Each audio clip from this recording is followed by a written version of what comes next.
Throughout human history, we've built cities, crossed oceans, and reached for the stars. Yet, with all our knowledge, some questions still refuse to be answered. Why do certain ruins seem older than time itself? Why do sounds erupt from the sky when nothing is there? Why do perfectly preserved swords lie buried in silence, untouched for 3,000 years? These are not stories from fiction. They're real events, real discoveries scattered across the globe, buried in volcanic ash, sealed in ancient tombs, or etched into forgotten stone. And they all have one thing in common. No one, not even science, can explain them completely. In today's video, we journey across time and continents to uncover some of the most chilling, baffling, and thought-provoking mysteries ever unearthed.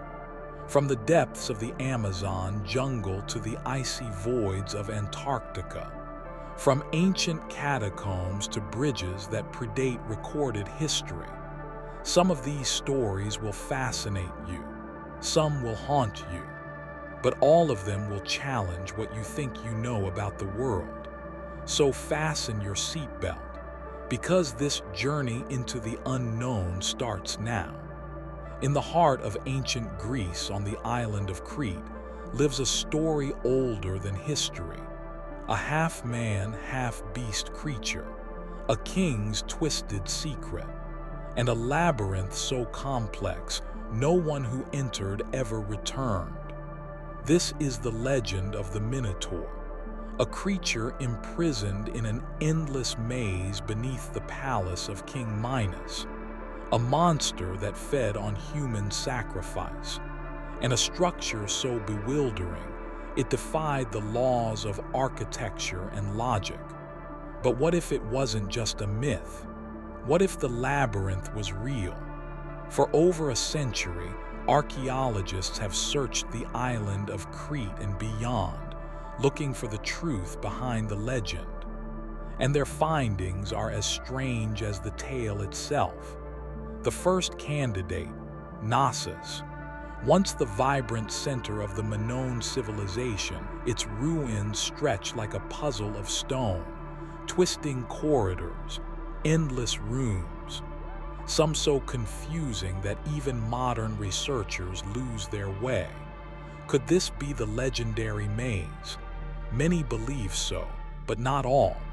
20 miles south lies another site, Gorton. Here, a series of dark, tangled stone tunnels called the Labyrinth Cave waits in silence. Locals claim these were the real prison walls of the Minotaur. Step inside and the walls seem to close in. There is no light, no sound, only the chilling sense that you may never find your way back. And still, the search doesn't end. Some believe the labyrinth wasn't in Crete at all, but on the Greek mainland. Mysterious underground structures have been discovered in regions far from the sea. Tunnels with no clear purpose. Passages designed not for travel but for confusion. No definitive proof has been found. No inscription that reads, "Here lies the Minotaur." But perhaps that's what makes the legend endure. The unanswered question, the vanishing line between history and myth. Is the labyrinth a real place lost to time, or a symbol of the fears buried in the darkest corners of the human mind? Either way, its walls still stand, in ruins, in dreams, and in the imagination of every generation that dares to follow the thread. In the heart of ancient Greece on the island of Crete lives a story older than history, a half-man, half-beast creature, a king's twisted secret, and a labyrinth so complex no one who entered ever returned. This is the legend of the Minotaur, a creature imprisoned in an endless maze beneath the palace of King Minos, a monster that fed on human sacrifice, and a structure so bewildering it defied the laws of architecture and logic. But what if it wasn't just a myth? What if the labyrinth was real? For over a century, archaeologists have searched the island of Crete and beyond, looking for the truth behind the legend. And their findings are as strange as the tale itself. The first candidate, Knossos, once the vibrant center of the Minoan civilization, its ruins stretch like a puzzle of stone, twisting corridors, endless rooms, some so confusing that even modern researchers lose their way. Could this be the legendary maze? Many believe so, but not all. 20 miles south lies another site, Gorton. Here, a series of dark, tangled stone tunnels called the Labyrinth Cave waits in silence. Locals claim these were the real prison walls of the Minotaur. Step inside and the walls seem to close in. There is no light, no sound, only the chilling sense that you may never find your way back. And still, the search doesn't end. Some believe the labyrinth wasn't in Crete at all, but on the Greek mainland. Mysterious underground structures have been discovered in regions far from the sea. Tunnels with no clear purpose. Passages designed not for travel but for confusion. No definitive proof has been found. No inscription that reads, "Here lies the Minotaur." But perhaps that's what makes the legend endure. The unanswered question, the vanishing line between history and myth. Is the labyrinth a real place lost to time, or a symbol of the fears buried in the darkest corners of the human mind? Either way, its walls still stand, in ruins, in dreams, and in the imagination of every generation that dares to follow the thread. In the cradle of civilization, ancient Mesopotamia, one name echoes through stone tablets and forgotten temples: the Anunnaki. To the Sumerians, they were gods, mighty beings who descended from the heavens, crowned with horns and wings, ruling over humans like celestial kings. They created life, they judged it, and according to the oldest texts on earth, they walked among us. But thousands of years later, another theory would emerge. A theory that would shatter the line between myth and science fiction. What if the Anunnaki were not divine beings, but visitors from the stars? Authors like Zecharia Sitchin took this question to the edge.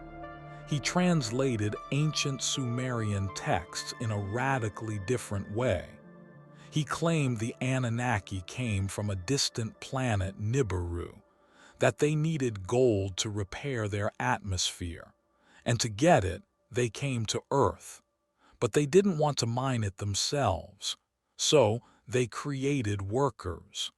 They altered the DNA of primitive humans, and in doing so, they sparked the birth of civilization.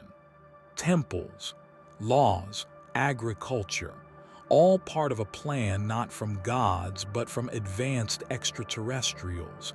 The evidence: strange carvings of winged figures holding mysterious bags, massive ziggurats rising from the desert like alien launch pads, and legends passed down for millennia, always beginning the same way.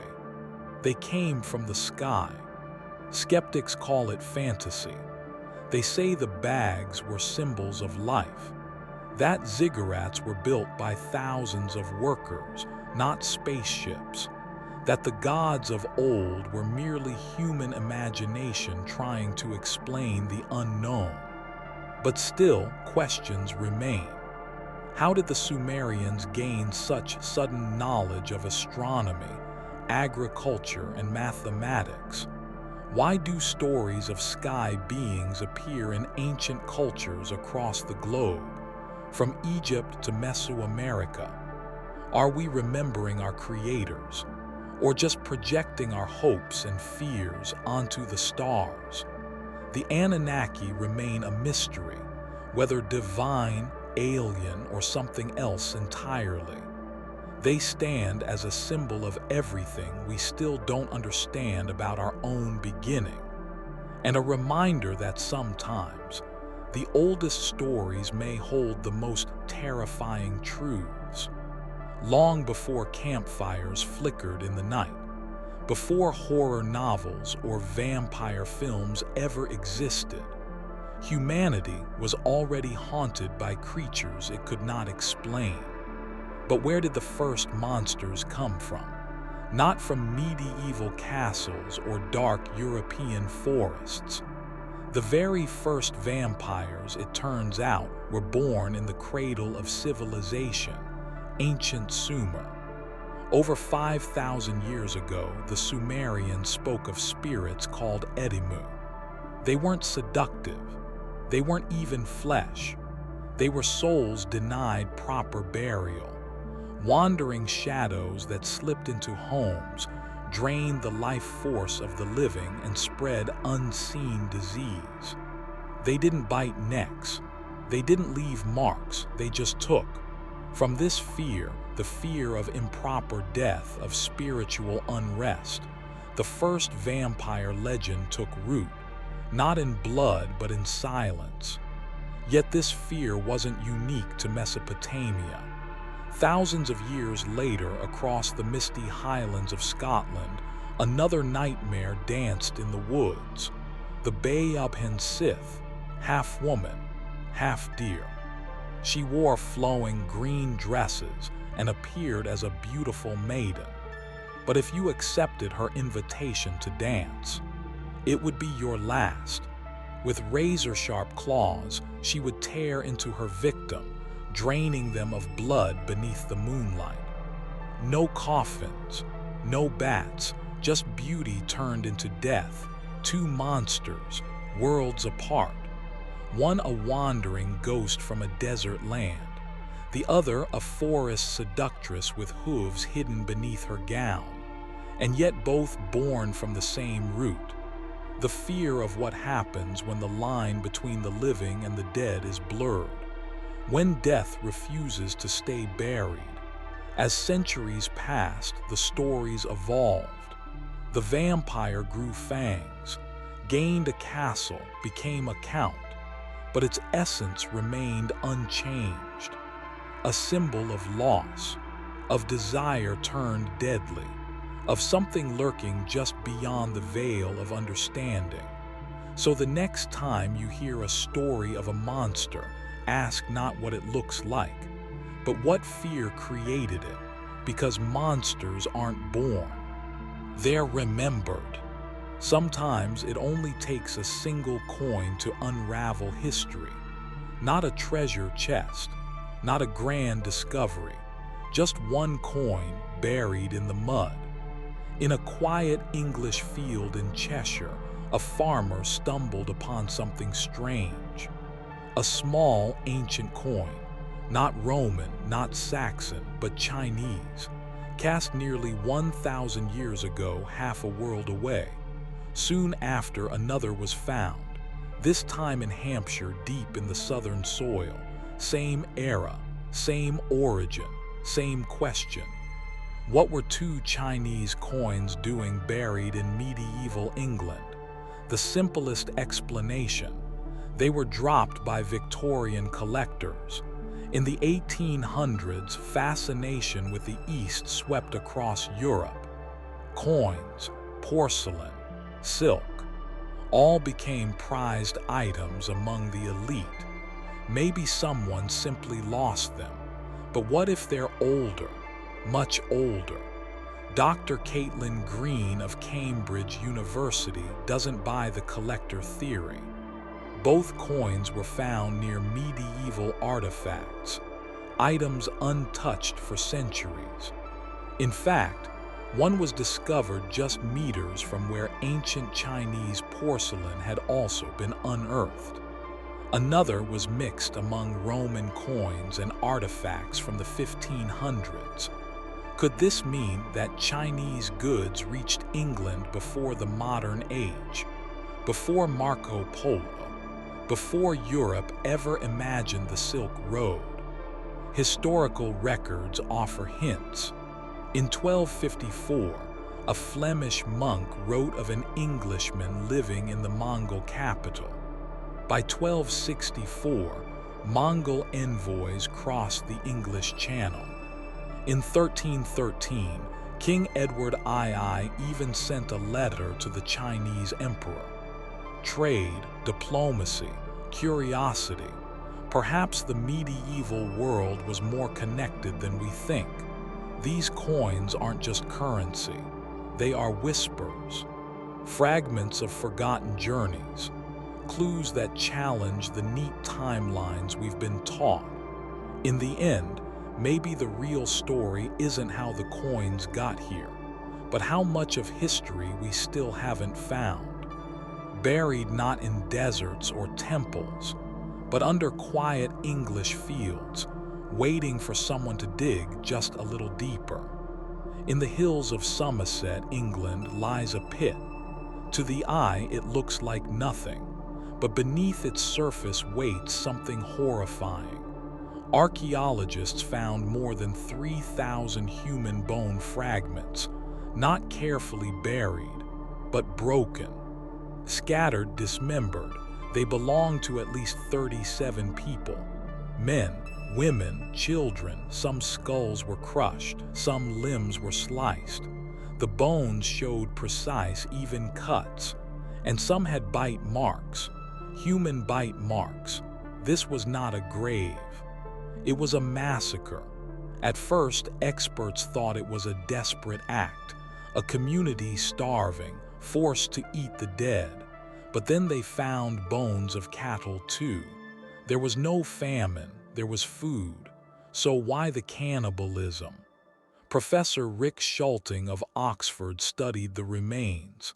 His team found no signs of fighting, no weapons, no wounds of defense. These people had not died in battle. They had been captured and executed. Their bodies were torn apart with care, not for survival, but for ritual or revenge or power. This was not a one-time horror. It was part of the culture.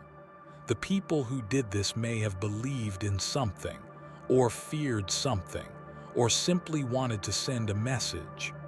Today, the pit is silent.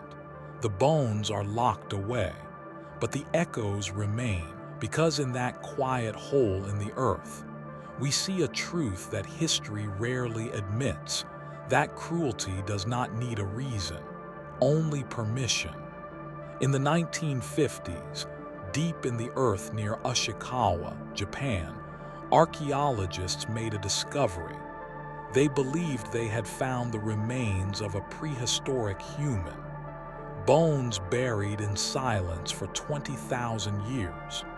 They called him the Ishikawa Man. The excitement was instant. Newspapers reported a major breakthrough. Museums began rewriting human migration in East Asia. Scientists speculated about his life, his tools, and his culture. For decades, this ancient figure stood as a symbol of Japan's distant past.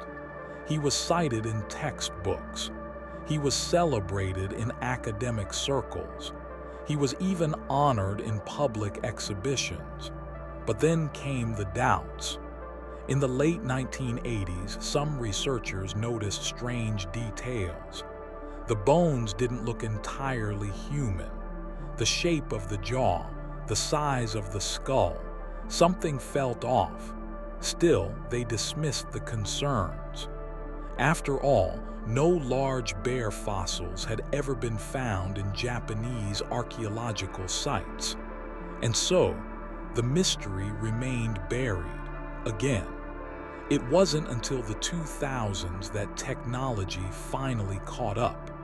A new team reanalyzed the bones. They used DNA sequencing and 3D scanning. The results stunned everyone. The Ushikawa man wasn't a man at all. He was a bear, a prehistoric brown bear. The skeleton that had shaped decades of theory wasn't human. It was animal. What followed was a quiet reckoning. The pride of a nation had been built on a mistake, and the mistake had lasted for more than 30 years. This was not just a scientific error. It was a lesson, a warning about how deeply human desire can shape human belief. The scientists of the 1950s weren't frauds. They were simply eager to find something ancient, eager to find something Japanese, eager to find meaning. But meaning can't be forced, and truth does not wait for approval. Today, the bones rest quietly in university collections, still studied, still examined, still reminding us that history is fragile, and sometimes all it takes to rewrite it is a bear mistaken for a man. In 1815, the Battle of Waterloo changed the fate of Europe. Napoleon fell, empires rose, and more than 20,000 soldiers died on a single field. But for 2 centuries, something never made sense. Where were the bodies? Only 2 complete skeletons had ever been recovered. 2 out of tens of thousands. The rest had vanished. Some believed the corpses had been ground into fertilizer. Others claimed they were burned or buried in secret pits. But no one knew for sure. Until recently, a team from Waterloo Uncovered began excavating the battlefield. And beneath the Belgian soil, they found something chilling. A mass grave, a twisted heap of bone and mud. They called it the Gore Pit. Inside were shattered limbs, skulls crushed by cannon fire, horse bones, human arms, even the remains of a cow, all piled together. There was no order, no ceremony, just the brutal aftermath of war. The discovery confirmed what many had feared. After the battle, the dead were not honored. They were buried in haste, shoved into pits, covered with dirt and forgotten. No names, no markers, no peace.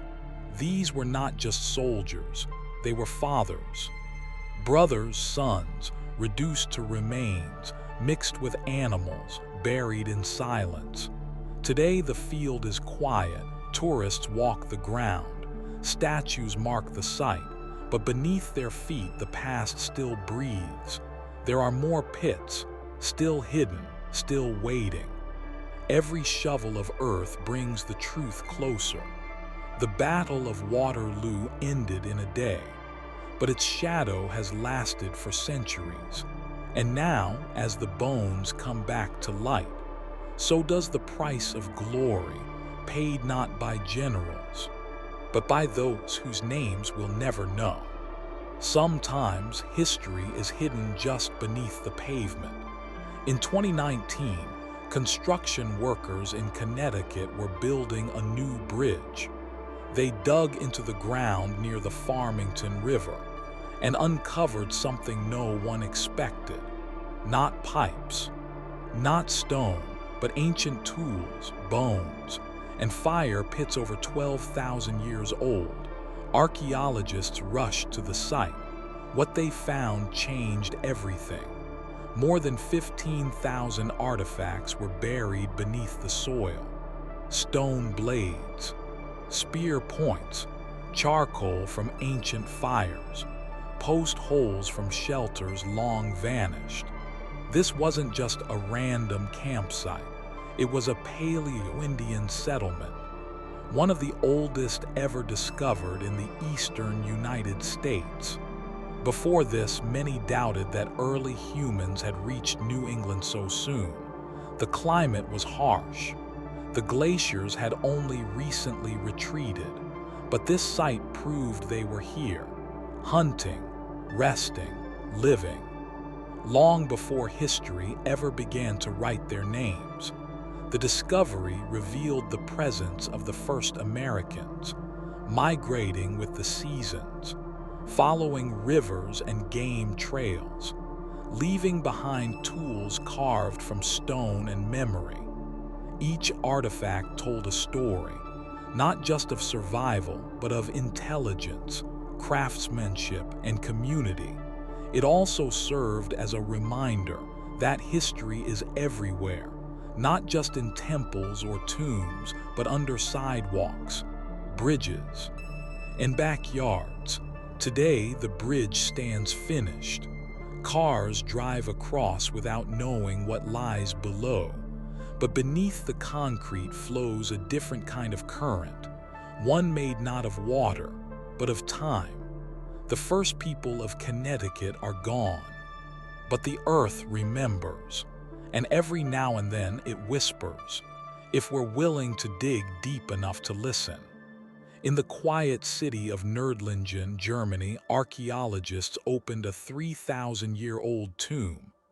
Inside, they found bones, fragments of pottery, and something else. A sword, not rusted, not broken, but gleaming, untouched by time. Its hilt was octagonal, intricate, perfectly balanced. A design so rare only a few master blacksmiths in Bronze Age Europe could have made it. Experts were stunned. The blade showed no signs of wear, no nicks, no blood, no corrosion. It was as if it had never been used or had survived every battle without a scratch. They began to ask questions. Who owned it? Why was it buried here? Was this sword a weapon or something more? Tests showed that it was fully functional, capable of cutting through armor of its time, balanced with such precision that it could be wielded with deadly speed. But still, it bore no damage. Some believed it was ceremonial, a symbol of power, perhaps belonging to a chieftain or a hero. Others wondered if it had belonged to a warrior so skilled he never let it be touched, or perhaps it was never used at all, forged not for battle, but for legacy. Its surface remained unmarked, its edge still sharp, its silence louder than any legend. Today it rests in a museum, untouched, unsolved, a perfect weapon without a war, and in its stillness lies a mystery, a question left unanswered for 3,000 years. What kind of warrior leaves behind a sword that never needed to kill? Or worse, one that killed so perfectly, it never showed the cost. Deep in the Ecuadorian Amazon, beneath layers of jungle and stone, lies a hidden world, the Cave of the Tales, a place that has drawn explorers, scientists, and dreamers for generations. In the 1960s, a Hungarian explorer named Juan Morix made a bold claim. He said the cave was no ordinary formation. He believed it was a man-made structure, a vast underground labyrinth stretching for miles. But that wasn't all. He said he had seen something impossible, a library of metal books, golden objects, walls covered in strange symbols, and even machines that didn't belong to any known civilization. The world listened, and the legend grew. In 1976, a large expedition was launched. Among the team was Neil Armstrong. The first man to walk on the moon now descended into the Earth. They brought advanced equipment. They hoped to find proof of the metal library, but they found nothing. No books, No machines, only vast chambers, smooth corridors, and carvings that hinted at human hands. Still, the mystery remained. Some believe the artifacts were hidden before the team arrived. Others think Morix exaggerated what he saw or misinterpreted what the cave revealed. Yet to this day, no one can fully explain the structure. Some tunnels are unnaturally straight, too perfect to be natural, and no one knows who built them. No bones, no tools, no writings, just silence and stone. Locals speak of guardians, spirits that protect what lies beneath. Others believe the cave holds knowledge from beyond Earth. Even now, researchers return, driven not by fame, but by the unanswered question: what's really hidden in the darkness beneath the jungle? And if we ever find it, will we understand what we've uncovered? Or will it raise even deeper questions than before? In the countryside of modern-day France, near the village of Chamblins, lies a quiet spring. But this is no ordinary water source. It has witnessed rituals older than written language, and walls built by the greatest empire in history. Long before the Romans arrived, the spring was sacred. 6,000 years ago, Neolithic tribes gathered here. They believed the water held power, life, healing, and connection to the spirit world. Centuries passed. The Romans came. They saw what the locals had built, and they transformed it. Granite walls, stone arches, an elegant reservoir. They turned a natural spring into a monument, not just for bathing, but for belief. It became one of Europe's first spas, a place to cleanse the body and purify the soul. Archaeologists found something remarkable: a shard of pottery. On it, the face of Medusa. In Roman myth, Medusa wasn't just a monster. She was a guardian, a protector against evil. To place her at the spring meant this was no ordinary bath. It was a gateway between worlds. The Romans didn't erase what came before.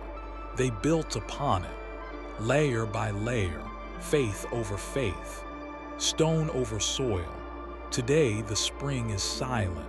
The rituals have stopped. The water still flows, but every ripple carries memory of hands that dug the earth, of prayers whispered in Latin, of offerings made to gods now forgotten, and of a truth history often hides: that even the mightiest empires build their temples on ground already sacred, because mystery always runs deeper than stone. Deep in the jungle of Honduras stands the ancient city of Capon, a place of temples, stone calendars, and cosmic knowledge. But beneath its beauty lies something darker: animal sacrifice. Not just birds or common beasts, but jaguars, pumas, macaws with vibrant feathers, creatures revered across Mesoamerica. Archaeologists uncovered more than 16 skeletons, big cats buried with care, beaks and claws arranged as if in ceremony. At first, they thought these animals were hunted, taken from the wild for ritual. But the truth was stranger. Analysis of the bones revealed something unexpected. Many of the jaguars had worn teeth, signs not of the jungle, but of captivity. Their diets were controlled. They had been fed by human hands, raised, not caught. The Maya elite were not just priests or kings. They were keepers of beasts. They built a system to breed and transport animals, from distant forests to sacred altars, not for survival, but for power. To offer a jaguar was to say, "We command the wild. We speak to the gods. We sacrifice not just life, but dominance. These rituals weren't random. They were displays of status, of divinity, of absolute control over nature. In Maya society, not everyone could give blood. Only the chosen, only the ruling. The jungle trembled not from fear, but from ceremony. Today, those bones lie beneath the ruins, silent proof of a forgotten order, where death was orchestrated, where animals became currency, and where belief was carved in flesh.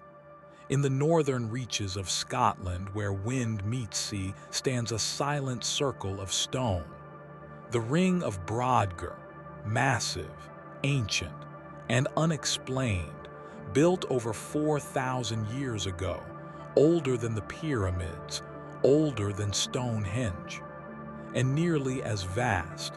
Originally, it had 60 stones.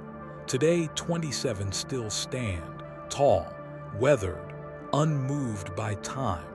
The ring stretches over 100 meters wide, encircled by a trench, carved not with machines, but with bone and stone. No writing was left behind, no symbols etched into the rock, only the stones themselves, and the question they still whisper: why was it built? Some say it was a temple, a place of ceremony, a stage for rituals beneath the summer sun. Others believe it was an observatory, aligned with the stars, marking solstices, tracking the dance of light and shadow. But no theory answers everything. Not the scale, not the symmetry, not the silence. Norse legends speak of gods, of young lovers seeking blessings, of oaths sworn beneath the midnight sky, and spirits that still linger when the wind shifts. The Ring of Brodgar is more than stone. It is memory carved into the earth, a monument to a civilization without a name. Even now, people gather, not to worship, but to wonder. What did they see? What did they believe? And what did they leave behind? The stones do not speak, but they endure, and in their silence lies a truth older than language. That mystery is not meant to be solved, only felt. Along the northern coast of Peru once thrived the Moche civilization, known for their pyramids of adobe, their vivid pottery, and their blood rituals. For years, archaeologists believed Moche sacrifices were public, spectacles, victims taken from outside the community, war captives, criminals. But then came a tomb, unearthed at the site of Huaca Calviejo, and inside a secret, buried for over 1,000 years. 6 people, laid beside a noble woman, all from the same family, not strangers, not enemies, but sons, fathers, grandchildren. They had been strangled, one by one, with care, with purpose. DNA confirmed the blood ties. These were her kin. Why would a family die together? Why would they follow one into death? Was it devotion or obligation? Did they go willingly, or were they chosen? In Moche culture, power was absolute. Elites lived like gods and died like gods, surrounded by those who served them in life. And in death, this was not punishment, it was status, a legacy sealed in ritual. Earlier evidence showed sacrifice as spectacle, but this was intimate, private, sacred. It changes how we see them, not as warriors offering enemies, but as families offering themselves. Today, their bones lie beneath sand and time, still together, still silent, but their story speaks. That power once reached beyond death, and love or loyalty or fear could bind blood tighter than breath. Across ancient cultures, one mystery keeps repeating. The sky gods, the giants, the watchers, beings who were not entirely human and not entirely divine. In Sumer, they were called the Anunnaki, gods who came down from the heavens. Creators, rulers, judges of mankind, they brought knowledge, built cities, and shaped humanity itself. In the Bible, there are the Nephilim, born from the union of the sons of God and daughters of men, mighty giants, warriors of old, fallen and feared. Jewish legends speak of angels cast from heaven, punished for taking human wives, locked beneath the earth, watching, waiting. Greece had its titans, powerful beings overthrown by the gods of Olympus, imprisoned deep within the earth. In Norse mythology, giants roamed before the first man, enemies of Asgard, feared by gods, and fated to return at the end of days. Different names, different lands, but the same story. Celestial beings descending, crossing boundaries, giving humans fire or taking from them peace. Some say these myths point to a shared memory, a time when Earth was visited or invaded by something not of this world. Others call it allegory, symbolic tales of pride, of forbidden knowledge, of the cost of crossing the line between heaven and earth. Still, the question remains. Why do civilizations who never met speak of the same beings, the same fall, the same giants? Were the Anunnaki and Nephilim real? Were they the same? Or are these just echoes, ripples from the same forgotten truth, told and retold, until only the shadows remain? Even now we search for answers in tablets, in scriptures, in bones. But perhaps what we're chasing is not proof, but memory, a memory too old to trust, too deep to deny. In southern Poland, near the Vistula River, lies a cave, cold, dark, forgotten by time, but inside its walls, archaeologists uncovered something that could not be forgotten. Bones, dozens of them, human, cut cleanly, smashed open. Marrow removed, skulls split with precision. This was not burial. This was consumption, cannibalism, not myth, not metaphor, but fact. These bones are more than 16,000 years old, from a time when glaciers still ruled Europe, when winters were brutal and food was scarce. The people who lived here were hunter-gatherers. They survived on what they could find. But when animals disappeared, when the land gave nothing, they turned to the only source left, each other. Marks on the bones show skill, not chaos, not madness, but method, tools used with care. This was not a frenzy. It was routine, a response to hunger. And it wasn't just in Poland. Similar sites have been found in France, in Spain, in Britain, all with the same signs, the same cuts, the same silence. Cannibalism wasn't a story of desperation.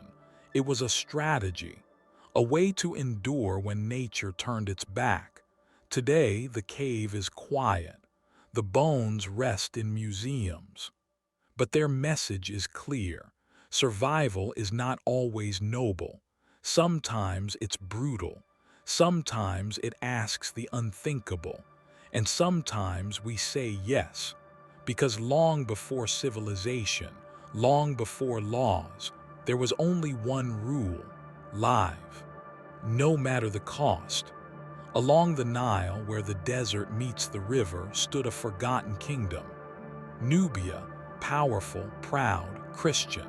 In the heart of that kingdom was a city, Old Dongola, its streets now buried in sand, its glory almost erased. But beneath that sand, archaeologists found something extraordinary. A cathedral, massive, majestic, and still standing after nearly 1,000 years. Its walls were built from brick, thick, sturdy, unyielding to time.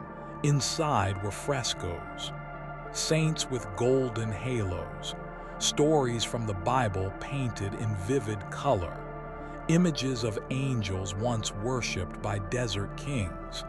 This was not a village church. It was a seat of power, a symbol of faith, and the center of a Christian kingdom few remember. Nubian bishops ruled from here. Their voices echoed in Greek and Coptic. Their prayers rose with the smoke of incense. Their authority extended across the Nile. But then came change. In the 14th century, Islam spread south. The kingdom weakened. The cathedral was abandoned. Time moved on. The sands covered the walls. The paintings faded. And the kingdom disappeared from memory. But the bones of faith remained. What survived tells a different story of Africa. Not only tribal, not only pharaohs, but cathedrals, scripture, and sacred song. Today, the cathedral stands half-buried, its arches broken, its saints faded, but its presence undeniable. It reminds us that Christianity once thrived here, that kingdoms rose on the banks of the Nile, and that faith, like stone, can endure even when forgotten. Some ruins speak of war, others of power. This one speaks of devotion, and the silence it left behind. High in the Himalayas, where the clouds touch stone, a mystery was found. Not a temple, not a scroll, but silence shaped in clay. Archaeologists from India and Russia discovered terracotta figurines, hundreds of them. Riders on horseback, wearing cloaks and helmets, faces hidden beneath elaborate patterns. Some carried weapons, some held offerings, some sat 3 or 4 on a single horse. All pointed toward a ceremonial structure, made of stone, half buried in snow. And unlike anything seen in neighboring cultures, there were no texts, no tools, no remains of homes, just statues, just stillness, just questions. Who were these people? What did they believe? Why did they vanish? The figures suggest ritual. Maybe they worshipped horses. Maybe they prayed to the mountain gods, or maybe they fled something, leaving their sacred images behind. The site offers no answers, only absence, no signs of war, no signs of destruction, only deliberate departure, as if they had chosen to disappear, to erase themselves from history. Even their age remains uncertain. Carbon dating gives no clarity, only wide estimates. Scientists still return, searching layer by layer, piece by piece, but the culture remains nameless, unclaimed, unclassified. The Himalayas keep their secrets, and in the snow-covered silence, the horsemen still ride, facing the horizon, carved in faith, frozen in time. A civilization that walked into the clouds and left only clay behind. Beneath the scorching sun of Giza, the Sphinx watches in silence. Half lion, half king, wholly mysterious. For thousands of years, it has guarded the pyramids, its face weathered by wind and time, its gaze fixed on eternity. But the real mystery lies below, beneath the pause, beneath the stone. Legends speak of a hidden chamber, a pit carved deep into the bedrock, holding secrets too powerful to reveal. Even in ancient Greece, travelers wrote of a doorway, a tunnel, a void under the statue. Egyptian texts are silent, but myths persist. Some say it hides lost scrolls. Others believe it's a library of forgotten knowledge, or a burial chamber sealed with divine intent. Modern explorers tried to find the truth. In the 1990s, ground-penetrating radar was used. It detected anomalies, hollow spaces beneath the Sphinx, but permission to dig was denied. The site remains untouched, protected, guarded by time and politics. Why the secrecy? What lies beneath? And who doesn't want us to know? Some believe the chamber holds Atlantean records. Others whisper of extraterrestrial origins. A vault of technology left by beings not of this earth. But no proof has emerged. Only silence. Only denial. Only stone. The Egyptian government insists nothing is there. Yet they refuse to let anyone look. Why fear an empty pit? The Sphinx keeps its secrets well. Its eyes see everything. Its mouth says nothing. Until we open the ground, we will never know. And perhaps that is exactly how it was designed to be. Long before medieval Europe feared the full moon, the first werewolf legend was written. Not in Latin, not in Norse, but in cuneiform. In the Epic of Gilgamesh, more than 4,000 years ago, a warning was given. A goddess named Ishtar loved a shepherd, but when she grew tired, she cursed him. She turned him into a wolf, once human, now beast, banished from his home, hunted by dogs, chased by his own people. This was not a fairy tale. It was a warning to reject the gods, to betray love, to cross the line between man and power. But the story did not end there. In Babylon, records tell of King Nebuchadnezzar. He ruled with pride, and then he broke. He crawled on all fours, ate grass like cattle, lived in the wild. Some say it was madness. Others say it was punishment, lycanthropy, the delusion of becoming a beast. The line between myth and diagnosis blurs. Werewolves are not just creatures. They are metaphors for losing control, for surrendering to rage, for becoming what we fear inside. In Greece, King Lycaon was cursed by Zeus. He served the god human flesh, and for that crime was turned into a wolf. In Rome, Pliny the Elder wrote of men who changed under the full moon, wandering the woods, half man, half monster. By the Middle Ages, werewolves were hunted, tried, burned, not just for what they did, but for what they represented: desire without conscience, instinct without reason, the human soul untamed. Across centuries, the story stayed, but the shape shifted: hair, fangs, chains. Yet at the core remained the same fear, that we are not as civilized as we pretend, that the beast never truly left. It only waits, just beneath the skin. In 2016, scientists traveled to Antarctica, not to find life, but to listen. They were studying neutrinos, ghost particles from space, particles that pass through everything, even you. The experiment was called ANITA.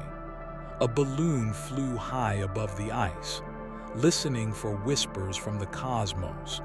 Then it heard something strange, a particle coming not from space, but from the earth, from below, as if reality itself had glitched. This should be impossible. Neutrinos don't travel up, not like this, not with that energy. The news spread fast. Some claimed it was a breakthrough. Others whispered of something more, a parallel universe, one where time flows backward, where physics runs in reverse. where another version of us may exist. It was science fiction, turned hypothesis, turned headline. NASA was cautious. Physicists were skeptical. They said it could be an error, a misreading, a rare bounce, or an unknown atmospheric trick. But what if it was? What if beneath Antarctica's ice lies a crack in the universe, a window, a mirror, a reflection of what we are or what we're not? The idea of parallel universes isn't new. Quantum physics allows for it. Multiple realities, infinite timelines, each split by choice or chance. A world where you made a different decision. A world where Earth never formed. A world where someone else is watching this video. Right now, we may never prove it. Not with tools, not with math, but perhaps the clues are already here, in particles that move the wrong way, in dreams that don't belong to us. In that feeling of déjà vu, Antarctica gave us a question, one science hasn't yet answered. Are we alone in the universe, or are we alone in ours? 65 million years ago, an asteroid hit Earth. The dinosaurs died, mammals rose, and eventually, so did we. But what if that asteroid missed? That was the question paleontologist Dale Russell asked in the 1980s. And his answer was something no one expected. Not just survival, but intelligence. He focused on a dinosaur called Troodon, small, light, and smart. It had binocular vision, grasping hands, and a brain-to-body ratio close to a chimpanzee. Russell wondered what Troodon might have become, given more time, more evolution. He created a model, Troodon sapiens. It stood upright, had large eyes, a short neck, and no tail. It looked eerily human, but reptilian. He believed this creature could have developed language, tools, even culture. A reptile civilization, living in cities, looking at stars, worshiping their own gods. The theory sparked imagination, books, movies, conspiracies, lizard people, ruling in secret, hidden in plain sight. Of course, there's no evidence, no fossils, no ruins, but the idea remains, not because it's true, but because it's possible. Evolution doesn't promise humans. It only promises change, adaptation, survival. We think we are the pinnacle, but we are just one branch, one story, among millions never told. Maybe on another Earth, in another timeline, the dominant species isn't us, but something scaled, cold-blooded and watching, not from the past, but from the mirror of what could have been. In the 1850s, a man named John Evans ventured into the Oregon wilderness. He was a geologist, a scientist, and a storyteller. He was sent by the U.S. government to study rocks, but what he claimed to find was from the stars. A meteorite, massive, metallic, buried near Bald Mountain. Evans said it was too large to move, so he chipped off a sample and sent it east for analysis. The sample was real, an iron-nickel meteorite, not from Earth. But when others returned to the site, they found nothing. No crater, no stone, no trace. Evans died in 1861, and with him the location was lost. For decades, people searched. Geologists, treasure hunters, skeptics. No one found the meteorite. Then in the 1990s, scientists tested the original sample again and discovered something strange. It didn't match Oregon's geology. It matched meteorites found in Chile, thousands of miles away. How did it get here? Was it mislabeled, or was it planted? Some say Evans faked the discovery to gain fame, to secure funding. Others believe he was honest, and someone else moved the meteorite. A few even think it wasn't a meteorite at all, but something else. Something not meant to be found, a craft, a relic, a warning. To this day, no one knows where the Port Orford meteorite is, or if it ever existed. All we have is a sample, a story, and a mystery, one that still burns like iron in the imagination and leaves behind the oldest question in science. What if he was telling the truth? In 2005, a man named Semir Osmanagic stood before a mountain. He didn't see nature. He saw design. He claimed the hill in Visoko, Bosnia, was not a hill at all, but a pyramid, the largest on Earth. He called it the Pyramid of the Sun, said it was built 12,000 years ago by a lost civilization long before Egypt. His theory shocked the world and split it. Some saw patterns, stone blocks, underground tunnels, perfect angles pointing to the sky. They felt energy, measured frequencies, claimed healing effects. Others saw geology, erosion, coincidence, and wishful thinking. Archaeologists dismissed it. They said the pyramid was natural, a hill shaped by time. But believers kept coming. Tourists, volunteers, healers. They walked the tunnels, meditated inside chambers, touched the stones, and felt something, not science, but presence. Osmanagic argued that the pyramid emitted energy, ultrasound waves, negative ions, vibrations that affected the mind and body. He invited researchers, filmmakers, even shamans. The scientific community remained unconvinced.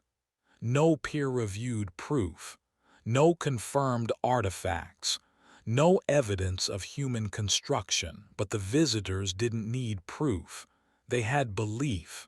And maybe that's what the hill truly became, a mirror for what people want to find: healing, wonder. The idea that something greater lies beneath our feet. Whether the pyramid is real or not, one truth remains. Some mysteries aren't meant to be solved, only experienced.